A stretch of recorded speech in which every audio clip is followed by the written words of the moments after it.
A battered German shepherd stood silent outside a bakery, his fur matted one leg, dragging eyes locked on the back door, like a soldier still waiting for orders. The townspeople threw stones, called him dangerous. No one asked why he didn't run. No one cared until Cal stepped out. A grieving widower just trying to survive one more lonely morning. What he saw in that dog's eyes, it wasn't fear, it was a mission, and what followed would shake an entire town. But before we begin, tell me, where are you watching from? Drop your country in the comments. By 10:00 a.m., the sun had already scorched the sidewalks of Brookpine into a pale shimmer. Heat rose from the blacktop like breath from a fevered lung, and every metal door handle in town could sear your skin. Though it was still technically spring, the Colorado town perched on the edge of forest and forgotten highway felt baked in summer's earliest cruelty. Dust settled into the sidewalk cracks like a second skin, and the scent of pine tar and pollen clung to everything, including the front step of the Sunrise Hearth Bakery. Inside, Cal Whitaker wiped sweat from his brow with the back of a flour-dusted forearm. He had already been up for 6 hours working through the rhythm he knew best, mixed knead proof shape. The smell of yeast and cinnamon gave the room its usual comfort, but comfort was something Cal had learned not to trust. At 56, Cal had the posture of a man who used to stand taller. Broad-shouldered once, thick around the middle, now slightly deflated, not from weight loss, but from years of grieving in silence. His face was weathered, the skin around his mouth slightly downturned from habit. His gray hair curled at the temples, and his blue plaid shirt, though clean, looked as tired as he did. Eleanor had bought him that shirt the year before she died. He still wore it twice a week without thinking. Eleanor. Her name still landed in his chest like a breath held too long. She had been the voice in his storm, the one who could soothe or scold with equal warmth. 4 years had passed since cancer took her, but sometimes Cal still turned to speak to her. And in the quiet of the bakery, surrounded by bread and silence, he often imagined her watching him knead the dough like she used to, elbows on the counter, smiling. The bakery was all he had left of her, and so he clung to it like a raft. But today, even inside, there was a sound Cal couldn't ignore. Something sharp, something ugly, the crack of a rock against pavement, then a shout, then laughter. Cal's hands froze in mid-fold. He stepped over to the window, squinting through the smudge-streaked glass. Outside, a small crowd had formed at the corner where the bakery's stone foundation met the sidewalk. He couldn't see what they were facing, but their backs were tense, half-curved, like something had made them pause, hesitate, jeer. A voice rang out shrill and nasal. "Get away from here, mutt! Go!" On Cal felt the shift in his gut. That tone, that cruelty people only reserved for things they feared or didn't understand. He untied his apron, hung it on the hook by the door, and stepped outside into the thick, dry air. And then he saw the dog. It was a German shepherd, though, worn down by hunger and injury to the point of looking almost ghostly. Its coat had once been sleek and thick, the black and tan fur of working lines. Now clumps were missing, replaced by raw skin and dried mud. Its right hind leg stuck out at an unnatural angle, broken long, healed wrong. A fresh gash above its eye bled in a slow, sticky line. But the dog didn't move. It didn't bark, didn't snarl. It just watched. Amber eyes, clear, intelligent, and unnervingly calm, tracked the crowd. Among them, Dylan Mercer. 17 was crouching with another rock in hand. He had that wiry, restless energy common in boys who didn't know what to do with the hurt they carried. His mother had moved them to Brookpine after his father disappeared into the opioid blur 2 towns over. Now, Dylan wore rebellion, like armor-ripped sleeves, chipped black nails, and a voice a little too loud for every room he entered. Beside him, arms folded with the rigid tension of a coil about to snap, stood Sarah Mitchell. In her early 50s, Sarah was tall and bony, with perfectly pressed khaki slacks and a tight-lipped expression that rarely softened. She ran the town's antique store with surgical precision, organizing everything by era label and color tone. After her divorce 10 years ago, she'd redirected her sense of control into neighborhood committees' HOA meetings and eliminating what she deemed disruptive elements. The dog, to her, was the epitome of chaos. "It's been lurking outside your bakery every morning," she said loudly as if justifying the hostility. "Snapped at my niece last week. Liar." Dylan muttered, then laughed when Sarah shot him a glare. He tossed the rock in his hand lazily before catching it again.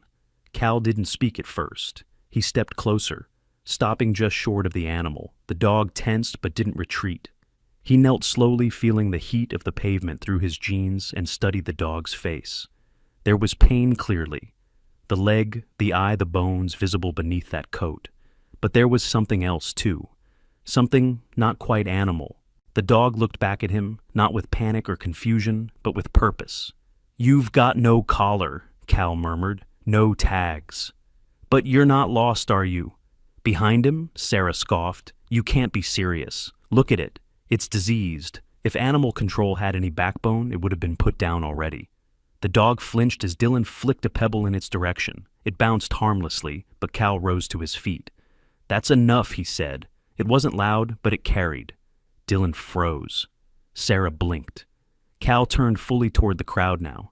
The heat glared off the stone, the air tight with silence. No more stones, no more names. "If you've got a problem with it, sitting here, you bring it to me." Sarah stepped forward, her voice tighter now. "Cal, I understand your sentimentality, but that animal is dangerous. I've seen dangerous," Cal said. "That ain't it."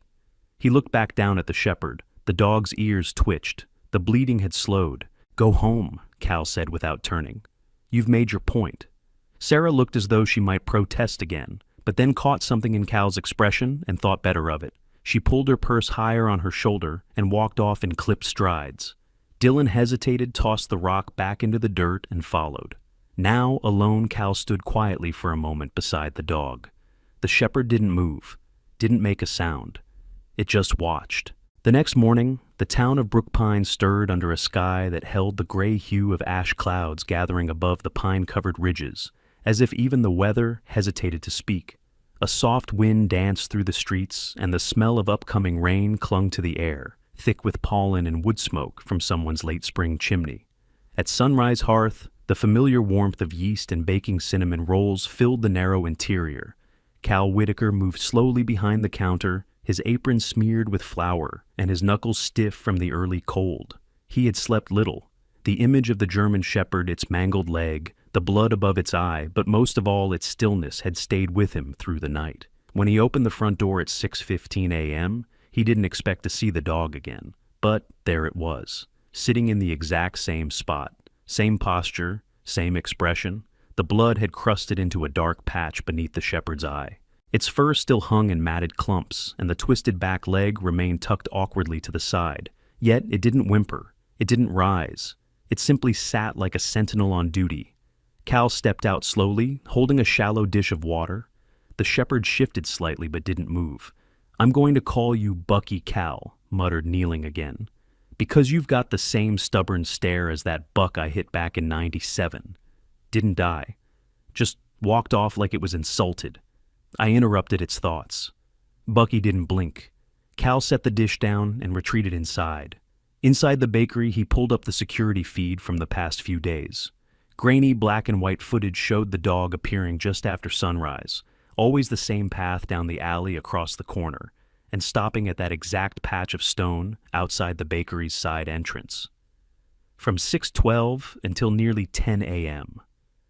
Bucky sat without shifting more than a few inches. No sniffing at garbage bins, no approaching customers. Only waiting, facing the back door. That door hadn't been used in months. Cal rarely even glanced at it.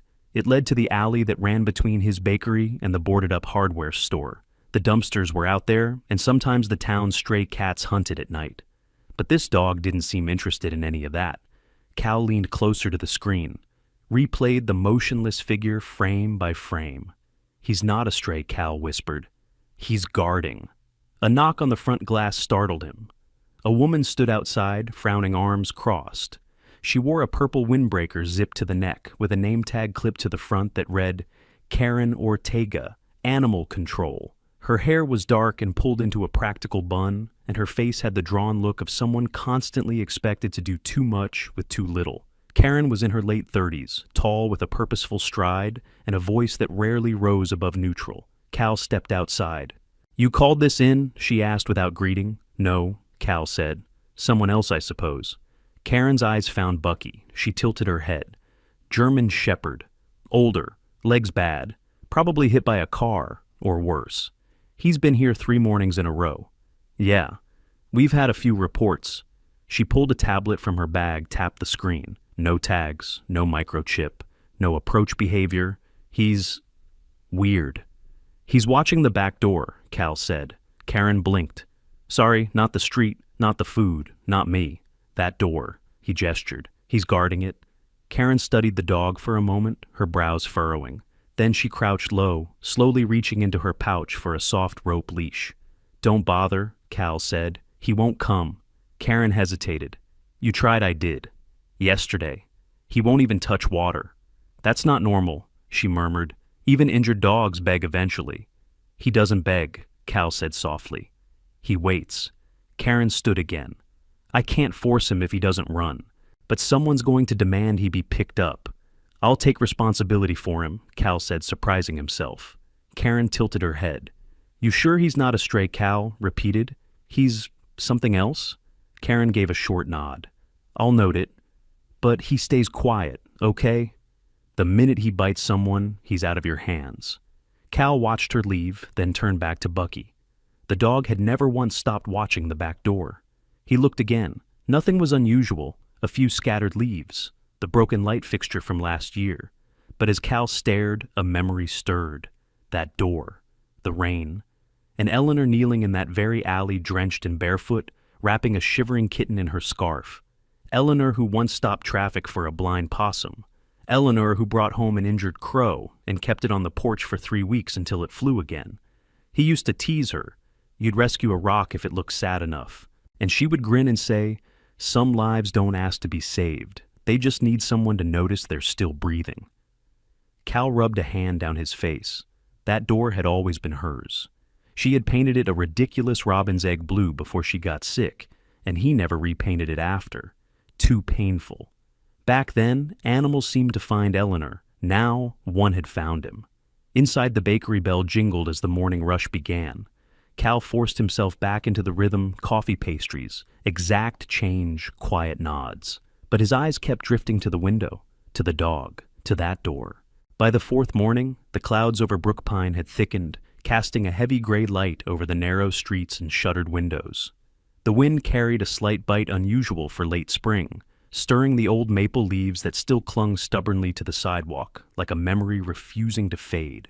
Cal Whitaker stood behind the counter of his bakery, wiping his hands on his apron, his eyes flicking to the corner security monitor mounted high above the fridge. There he was again, same position, same posture. The 7-year-old German shepherd with the dark sable coat, lean body, and amber eyes that hadn't wavered in days, still facing the alley door as if expecting it to open. Bucky, as Cal had begun calling him, silently hadn't moved except to stretch once or twice or limp a few feet to lap at the water dish Cal left out. He hadn't barked, growled, or wagged his tail, not once. His left hind leg remained tucked protectively still, swollen and healing slowly. But his eyes never left the door. The sight of that unwavering gaze gnawed at Cal's insides. It wasn't fear or hunger that held the dog there. It was purpose.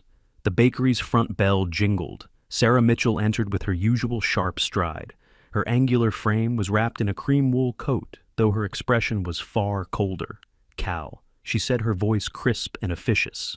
You've seen the town bulletin. Cal turned from the monitor, rubbing his stiff fingers. Haven't checked yet. There have been more complaints, she said, setting a folded paper on the counter. Mrs. Atlee said the dog lunged at her grandchild. Mr. Drexel claims it chased his cat. People are nervous. Cal opened the bulletin, but barely glanced. He hasn't moved from the back of the shop for 4 days. Sarah, a 45-year-old white woman with sharply pulled back auburn hair and a face seemingly carved in disapproval, scoffed lightly. Your cameras only show one angle. You think the whole town is lying? I think something doesn't line up. You're letting sympathy get in the way of safety. That animal's dangerous, Cal. He's got that wild look like he's just waiting to strike. Cal didn't argue. He watched her leave the paper still fluttering on the counter, then turn back toward the monitor. The same silent sentinel sat outside, unmoved by accusations. That afternoon, just as Cal was sliding a tray of rye bread into the display case, the front door swung open again. This time, it was Sheriff Rowe. A tall, broad man in his late 50s with graying hair combed back and a weather-worn face, Rowe moved with slow, deliberate purpose. His khaki uniform had seen better days, the stitching near one shoulder threadbare. He nodded at Cal and helped himself to coffee without asking. He never did. "I heard there's heat coming down from the mayor's office," Rowe said, taking a slow sip. "Anna wants the dog gone." Cal exhaled. "That dog hasn't done a damn thing. She doesn't care. It's election season."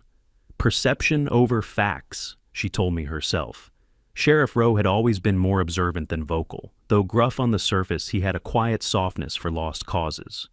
Cal had seen it years ago, when Rowe rescued a stray kitten from a ditch after a storm, holding it in his massive gloved hands, like it was made of glass. "You checking the footage?" Rowe asked. "Every day. He hasn't left that spot once. I've got 4 angles now, added an extra camera last night." Rowe looked up at the monitor. "And yet, people keep talking like he's roaming the town, because it's easier to believe a dog's dangerous than to admit we might be wrong." The sheriff leaned in, squinting. "What's he watching?"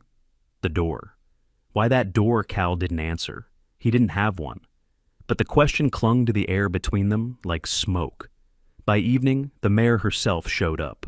Anna Greaves was in her early 60s, petite but commanding, dressed in a dark blazer and heels that clicked sharply against the tile floor. Her platinum bob framed a face touched up with just enough makeup to look polished, not painted. "I'm giving you fair notice, Cal," she said curtly. "Animal control will pick the dog up by week's end if he's still here." "And then what?" "We'll evaluate him. If he's dangerous, he's not. We'll see. You have until Friday." She didn't stay for coffee. That night, the wind grew stronger, tapping against the bakery windows. Cal sat at the back room's small table, old folders and paperwork, scattered beside an open box labeled Eleanor. He hadn't opened it in 3 years.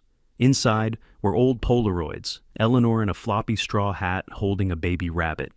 Eleanor with paint-streaked cheeks building the garden box out back. Eleanor kneeling in the alley behind the bakery, a wounded crow perched on her shoulder. He stared at that one the longest. In the background, barely visible, was the same back door Bucky had been watching for days. Cal looked up slowly, then glanced again at the monitor. The dog hadn't moved, not once. The bakery stood in stillness, cloaked in the hush of midnight.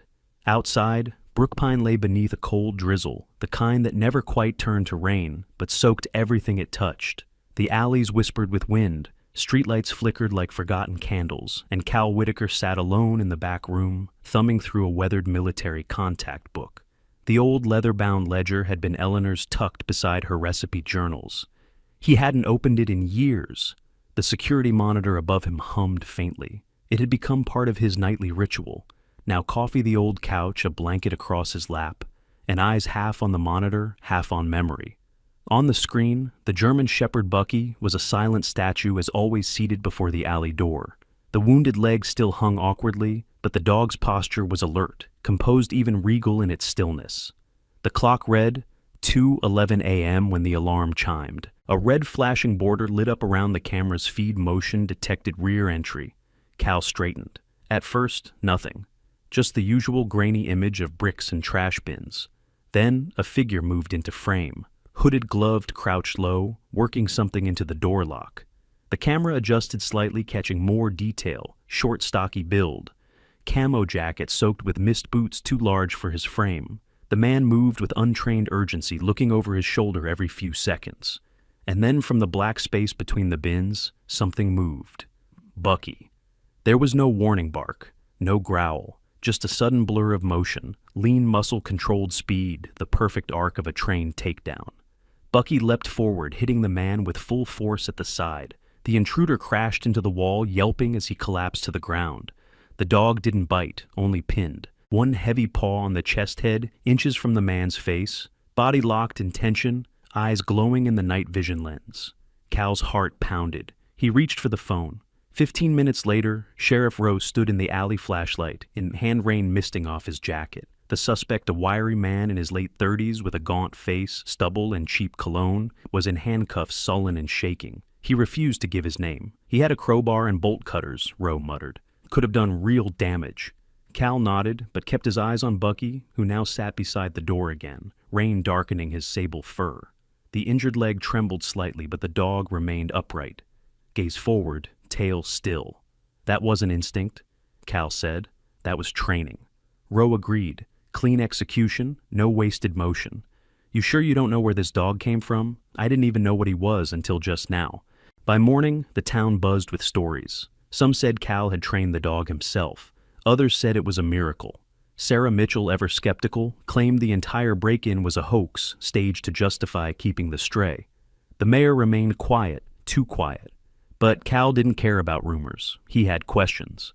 That afternoon, Cal made a call. He hadn't spoken to Simon Boyd in 12 years. Simon had been Eleanor's cousin, a former K-9 handler in the Army, who now worked with retired service dogs across the state. They'd never been close, but Eleanor had adored him. Simon arrived that evening in a rusted green truck, stepping out into the light rain with the careful movements of a man carrying old injuries.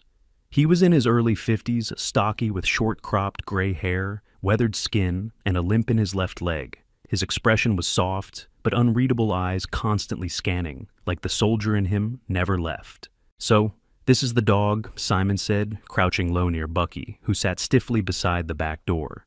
The dog didn't move, just looked. Their eyes locked. Simon didn't speak right away.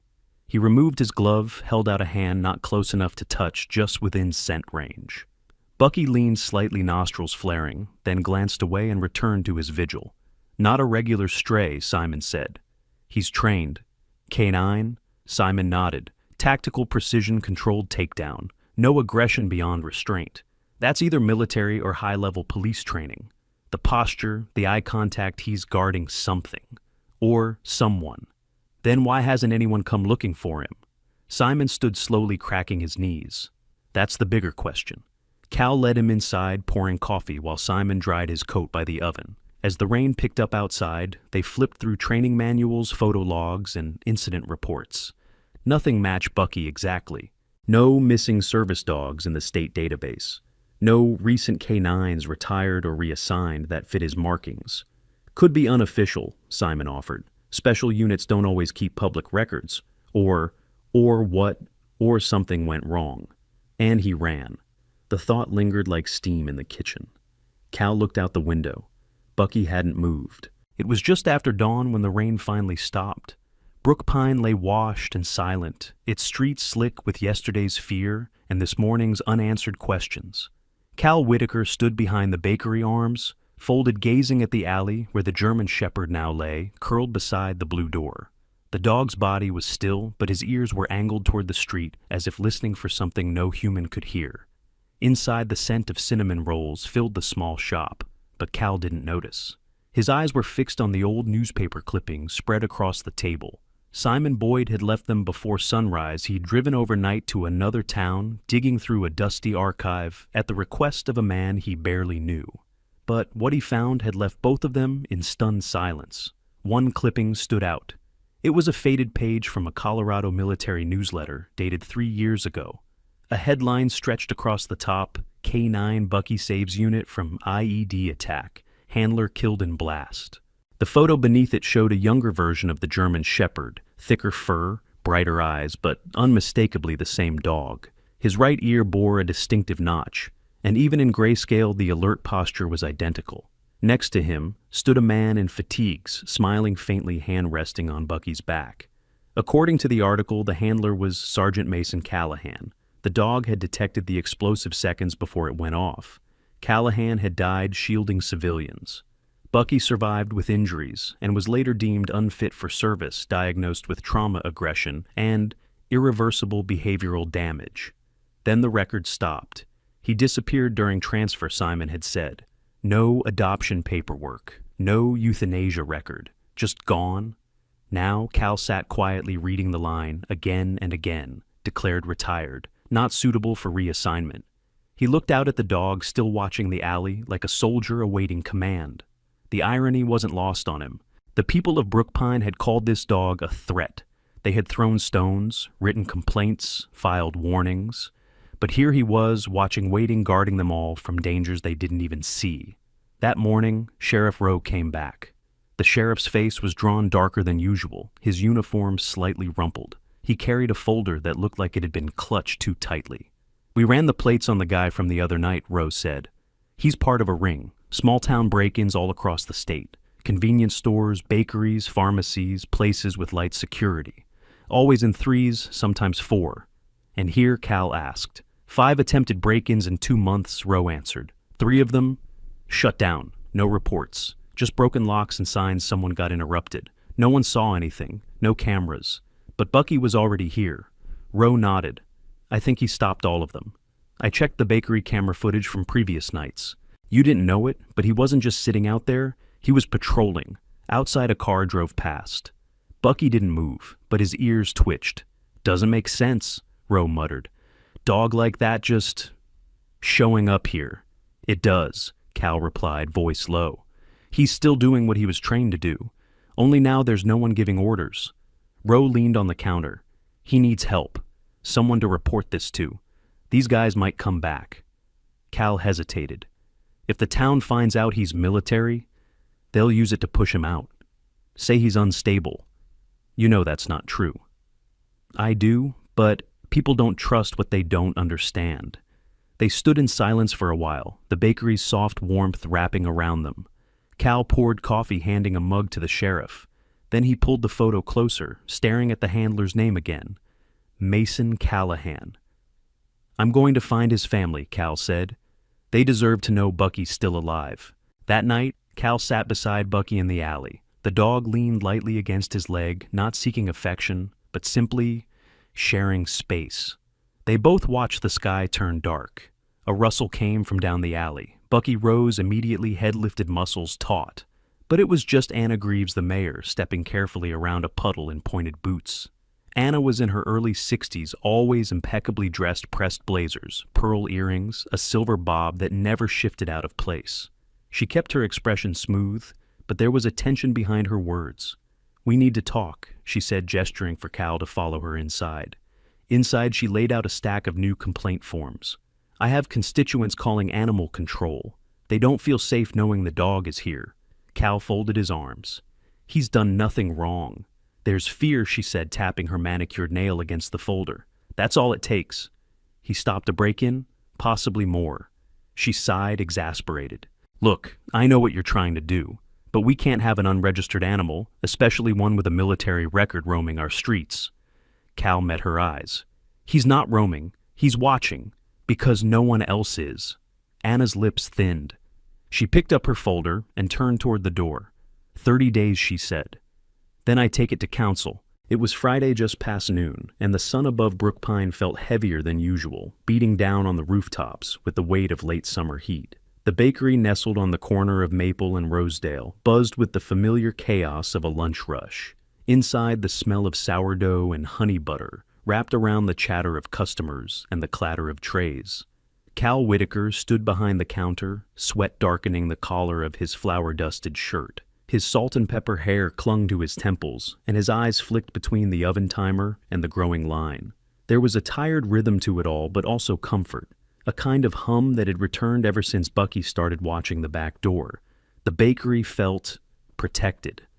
Bucky, the 7-year-old German shepherd with dark sable fur and a silent, unwavering stare, sat outside as always. He didn't beg, didn't bark. He merely watched the alley, the door, the street beyond. To most, he was just a shadow in the sun, forgotten or ignored. But Cal had begun leaving the alley gate slightly ajar. A silent agreement. Inside the shop, Martha Glenn was chatting by the pastries. She was in her early 70s, a stout white woman with snow-white curls and a laugh that rose above the crowd. She had once called Bucky a demon dog, but today she chuckled at Cal's old apple fritter joke, her purse swinging from a plump elbow. Across the shop near the cold brew station, a young man with sunburned skin and jittery hands shifted uneasily. He wore a windbreaker zipped high, though the day was blazing. Next to him stood another man, taller with a flat expression and a long scar down the side of his shaved head. Neither of them made eye contact. Cal noticed them, but only faintly. Just another pair of travelers passing through, until the moment shattered. The taller man reached into his waistband and pulled out a handgun. "Everyone down," he barked. The bakery froze. Cups dropped. A scream pierced the room. The shorter one yanked a canvas sack from his coat and leapt over the counter, waving a switchblade. Cash. Now he shouted, jabbing the blade toward Cal. Before Cal could move, the alley door exploded open. Bucky tore through it like a missile, his paws barely touching the tile. There was no bark, no warning, only precision. He lunged straight for the man behind the counter. The blade arced downward, and then Bucky was between them. The blade sank deep into the side of the shepherd. He didn't flinch. With one powerful strike, he knocked the man against the pastry case glass, shattering blood, smearing the countertop. Then he turned spinning toward the taller man with the gun, who now fumbled, panicked. 2 shots rang out. One missed lodging into the wall above the espresso machine. The other, no one would ever find where it landed. Because in a blink, Bucky was on him too. Jaws locked around the man's arm, twisting, disarming him. It was over in seconds. The bakery was silent except for Bucky's ragged breathing and the siren wail rising in the distance. Then the shepherd staggered. Blood thick and dark dripped from his flank, pooling on the warm tiles. He turned toward Cal, took one step, then another, his legs shaking beneath him. The air felt like it stopped moving. Cal knelt just as Bucky collapsed his head, resting gently against Cal's knee. The dog's amber eyes blinked slowly, breath shallow. "Stay with me, boy," Cal whispered, pressing both hands against the wound. "Just stay." Outside, the sheriff's car skidded to a stop, followed by flashing lights and chaos. But no one moved toward the wounded dog, until Martha Glenn stepped forward. She was crying thick sobs, shaking her shoulders. "We were wrong," she said softly, kneeling beside Cal. "All of us." Within an hour, the scene was national news. A cell phone video, grainy but powerful, showed the entire attack and Bucky's heroic defense. Someone posted it with the caption, "The dog we called Dangerous saved us all." By sundown, the story had reached veteran groups and animal rescue networks. By midnight, Cal's phone wouldn't stop ringing, and by morning, a black SUV with government plates pulled up outside the bakery. The man who stepped out was in his late 40s, clean-cut, with close-cropped chestnut hair and a firm handshake. His name was Captain Raymond Ellis, a former handler from the Fort Carson K-9 division. He wore a simple black suit, but his posture gave him away straight-backed alert, like a man who had never stopped listening for footsteps behind him. "I saw the footage," he said, his voice low. "That dog. His name really is Bucky. I trained with him." Cal led him to the back room, where Bucky now lay, on a soft mat, bandaged, sedated, but alive. The vet had arrived quickly. He'd said the stab wound missed the lung by a hair. Ellis knelt beside the dog. "You shouldn't be here, old man," he whispered gently, brushing the fur behind Bucky's ear. "But damn, I'm glad you are." The morning after the attack, Brookpine was unrecognizable. News vans lined the sidewalks, cameras angled at Cal's bakery, where the shattered door had been hastily boarded up. Inside, the scent of cinnamon rolls mingled with the sterile sharpness of antiseptic. But it was the silence that struck hardest, because Cal hadn't opened shop. The closed for repairs sign on the window told half the truth. The real reason was lying in the back room recovering. Bucky, the 7-year-old German shepherd with dark sable fur, lay on a padded mat, his side heavily bandaged IV fluids hanging beside him. Though sedated, his amber eyes would flutter open every now and then, always scanning, always watching. Even wounded, he remained a sentinel. Cal Whitaker had barely slept. The 60-year-old baker looked more weathered than usual, the lines around his eyes deeper, the gray in his beard more pronounced. He sat on a stool near Bucky's side, cradling a lukewarm mug of coffee, his gaze distant. The events of the day before replayed in his mind like static. Then came the knock. Not a media knock, desperate and frantic, but measured, deliberate. Cal opened the back door, cautiously surprised, to see a tall man in a tan field jacket holding a folder under one arm. He had cropped silver blonde hair, crow's feet at the corners of his steely blue eyes, and a soldier's posture that had never been unlearned. "Name's Neil Dawson," the man said, extending a hand. "I trained Bucky. We served together for 3 years." Cal blinked. "Come in." Inside, Dawson moved with quiet reverence. When he spotted Bucky, his expression faltered. "God," he muttered, kneeling. "You're still alive?" Neil Dawson was 52, still fit, despite a slight limp. His nose had been broken long ago and healed a little crooked, and there was a small scar just under his right ear. But it was the way he touched Bucky's fur light deliberate that showed who he truly was. "He should have been in a home like this years ago," Dawson said quietly. Cal studied him. "What happened?" "The Army said Bucky went missing." Dawson exhaled and glanced at the file he'd brought. That's the sanitized version. The truth's in here, though. I probably shouldn't have this. He opened the folder, revealing copies of internal military reports, some redacted, some stamped with confidential. Bucky was deployed in a province where things went wrong. He sniffed out a weapons cache that certain people in command didn't want found. There was an internal investigation. Someone used him as a scapegoat to avoid fallout. Dawson's voice was tight. He was listed as compromised, a liability. Cal's jaw clenched.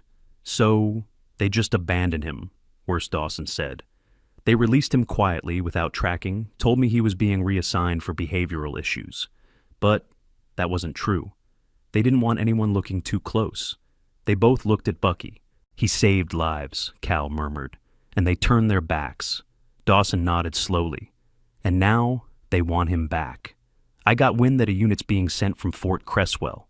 Official story, retired asset reassessment. But they want him gone. Permanently. Cal stood shoulders straightening. Then we stopped them. Over the next few hours, the bakery turned into a war room. Dawson, who now worked in private security, used old contacts to trace the paper trail. Cal reached out to a local journalist. He trusted Nina LeClaire, a sharp-eyed woman in her 30s who had once written a feature on Cal's late wife, Eleanor. Nina had short red hair, sharp cheekbones, and a mind like a bear trap. When she arrived, she brought a laptop and fire. "You're telling me this dog was scapegoated by the army, then hunted after saving a bakery full of civilians?" she asked. "That's front-page material. Not yet," Cal warned. "Let us try through the official channels first." They compiled everything Dawson's reports footage of Bucky in action, witness testimonies, even letters from veterans who remembered Bucky. Martha Glenn wrote hers by hand and cried as she sealed the envelope. Sheriff Rowe added a sworn statement verifying the video's authenticity. Then they sent it all to the Department of Defense, the local congressman, and a few choice reporters on the military beat. 2 days later, a response came. An officer in full uniform, Colonel Diana Brooks, a tall, imposing black woman in her early 50s, arrived at the bakery. Her face was unreadable behind mirrored sunglasses. But when she entered the back room and saw Bucky trying to rise from his mat, something shifted in her features. "I remember you," she said softly, removing her glasses. Colonel Brooks had once commanded Bucky's division. She had signed the papers for his reassignment, but claimed she'd never seen the investigation file Dawson now held. When Cal laid it on the table, her hands trembled slightly. "I'll make this right," she said after a long silence. 3 days later, the press release was issued. K9 Bucky, formerly of Joint Base Langley Eustis, is hereby granted full retirement honors for distinguished service. They brought a small medal and a plaque, but the real honor came in the form of silence from those who once doubted. The town had gone quiet around Cal's bakery, not for lack of interest, but out of something deeper. Respect. Brookpine woke slowly beneath a curtain of soft autumn fog. The trees had begun their quiet transformation, gold slipping into rust into brown, and the scent of wood smoke mingled with cinnamon and early morning bread. The town was quieter these days, but not because fear had vanished. Rather because something ancient and sacred had settled over it, like the hush before the final hymn in church. At the heart of it all stood Sunrise Hearth Bakery, the once unremarkable corner shop that now bore a wooden plaque carved by hand, "Bucky, Guardian of Brookpine." Inside, Cal Whitaker wiped down the counter wearing his usual flour-stained apron. His salt and pepper hair was combed back, his gray beard trimmed shorter than usual. A quiet glow had returned to his face, not youth, not joy, but purpose. Something more durable. Behind the counter, a small donation box labeled K9 Veterans Recovery Fund had begun to overflow. On the mat near the fireplace, Bucky lay with his head up and ears perked, tail tapping gently whenever someone entered. The 7-year-old German shepherd, once skin and bone, with dark sable fur matted in blood, had filled out again. His coat shone in the light now, scars visible but healed. One hind leg was still stiff from the stabbing, and a deep line traced his ribcage, but he held himself with pride.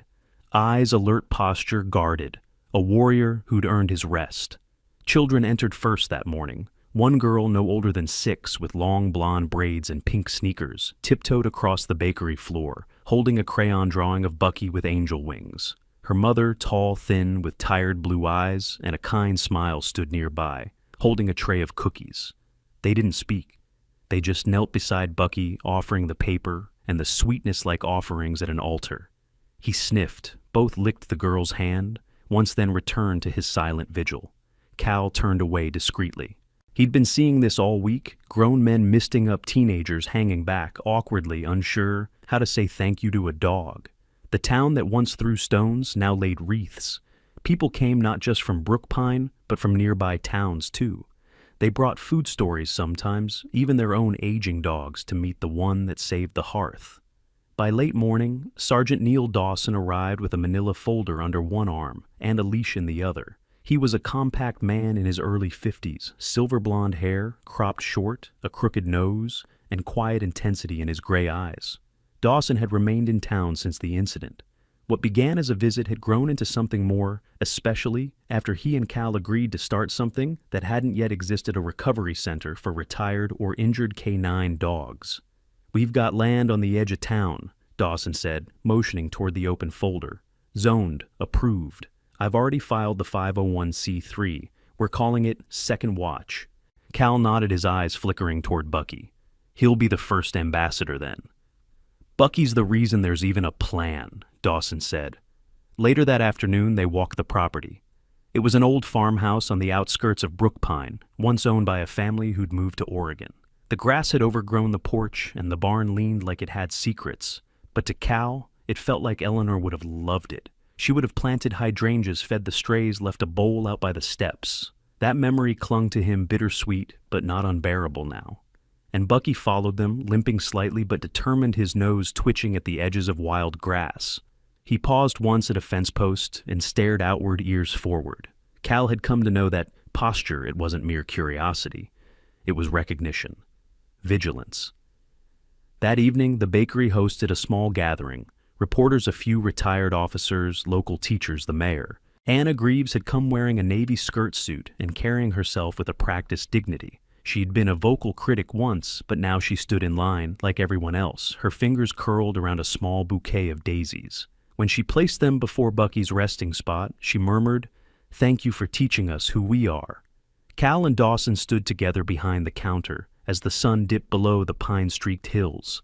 Neither man spoke much, but there was something like a hymn in the air, a knowing. The last visitor of the evening was a white-haired veteran named Frank O'Malley. He walked with a cane, boots heavy on the wooden floor. Tall, lean, clean-shaven, with a square jaw and faded blue eyes, Frank knelt stiffly beside Bucky and set down a folded American flag. "He saved more than this town," he said simply. "He saved belief." As night fell, Cal locked up, dimmed the lights, and moved a blanket gently over Bucky. The dog didn't stir, but his tail thumped once in acknowledgement. Outside, the plaque gleamed under a single lantern. "Bucky, guardian of Brookpine." Not a stray, not forgotten. Not a ghost in the alley or a shadow on the camera, but a name, a story, a symbol of something small towns sometimes forget until it's almost too late. That even broken beings can guard the light. That sometimes the one we call stray is already home. Sometimes the angels we pray for don't have wings. They have fur scars and silent eyes that have seen too much. Bucky wasn't just a dog. He was a soldier, a guardian, a soul left behind, until someone finally chose to see. In a world that rushes to judge what it doesn't understand, this story reminds us never underestimate the quiet watchers, the broken protectors, the forgotten heroes. Because even in silence, God works through them, protecting, guiding, and lighting the way. If this story touched your heart, let it be more than just a moment. Share it with someone who still believes in second chances. Leave a comment with Amen if you believe that no soul, man, or animal should ever be thrown away. And if you want more stories where love wins, where healing begins in the most unexpected places, don't forget to subscribe, comment, and may God bless you and those you hold dear.